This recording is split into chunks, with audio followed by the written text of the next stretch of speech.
رنگ برنگی دنیا ساری ست رنگے لوگ وسیب دے سارے سجن سمولے محبتیں پیار بھرے این وسیب دی چوٹی زرین دے نویں رنگ دے شاعر میرے اپنے پیارے بال شاگرد اج میری بازم دے وچ اج میری محفل دے وچ اج میرے انٹرویو دی سٹ دے وچ عابد امرت صاحب موجود بیٹھے. بیسیکلی وہ کھلاونی شاعری کریں دے ان کو درس سبق بھی ہو دیتے می ان دی آہار ان دی محنت کو دے دیوں ہیں کہ ان ڈوڑا سنجیدہ لے گندے چنگی غزل بھی لے گندے. اج جناب مقصود خان تالپور عرف چیڑی مار دے اساں دکان تے موجود ہیں. اساں ہوندے توسس نال محبتاں ونڈے دے بیٹھے ہیں. میں اپنے پیارے بال کلو کچھ ادبی سفر دے کچھ لمحات دے انٹرویو بھی گھن سوں تو کلو چنگے تے سونے سمولے ڈوڑے بھی سن گن سوں. انشاءاللہ تو کو محبتیں بھرے یہ رنگ پسند ہو سن. اختر عبرت دے یوٹیوب چینل تے لگے وے سو اور سبسکرائب کرے سو چا ٹیلی کھڑکا چھڑے سو اور کمنٹس کرے سو تاکہ میں اگوان تھی ساں اور پورا وسبہ محبتاں وڈے نہ جلسی.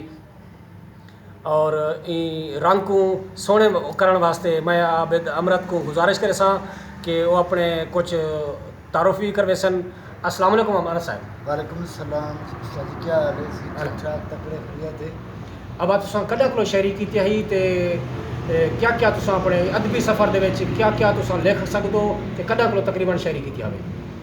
سر جی تہاڈی دعا دے صدقے میں 2015 کے آتے والے کو چکر ٹھیک رکھے تے کنوٹ تے میں اپنا سفر جاری رکھے. تہاڈی پیار بانن تہاڈا محنت ہے تو میں اسٹیج تے آیا میں قابل کہنا ہم یہ تہاڈی کرم نوازی میں تھو رہے تھا اور شکر گزار ہوں استاد عبرت صاحب دے کہ تہاڈا مہربانی جو میں اسٹیج تے پہنچا. یہ بابا تھوڑی اپنی محنت ہے. استاد دا کام ہے کہ وہ استادن کے استاد رنگ بڈیندا تے کپ نہ دیندا ہاتھ. میں صرف میرے جتنی شاگرد ہیں بال ہیں سارے میں انہیں کو صرف اور صرف انہیں کو دس دے سکتا. کچھ دوست اگوان نکل ویندن جہدے وچوں کچھ عرصے پہلے یعنی کہ میرے وسبے دے پہلا میرا بال عابد امرت صاحب ہیں. انہیں کلو ساں چنگے اور سونے کھلاونے ڈوڑے سن سوں. عابد امرت صاحب کو گزارش کرے ساں وہ سونے ڈوڑے سنے سن اور میٹھی بولی سریکی دے وچ چنگے من بھاونے تے کھلاونے ڈوڑے سنے سن. صحیح امرت صاحب واسطے دوستو میرے اپنے استاد محترم دا حکم سے رکھے ہوتے ہیں کہ تھوڑی شے تکو ڈھیر لگی ہے مزہ یا ڈوڑا. میرا سفر مزہ تو اٹھے میرا استاد مزہ لکھنا لے. تھوڑی شے تکو ڈھیر لگی ہے تونکا ور مولیر لگی ہے. امرت لوٹا آٹھے ساٹھائی بلی ہے تکو شیر لگی ہے. امرت لوٹا آٹھے ساٹھائی بلی ہے تکو شیر لگی ہے. ڈوڑا دیکھ سو جی صحیح کہ میں تھک پیا ہاں لو دھڑ تو میں تھک پیا ہاں لو دھڑ تو کوئی 5 منگ دے کوئی 10 منگ دے. گھر آواں میں کو ویڑ ویدن کوئی رس منگ دے کوئی چاہ منگ دے.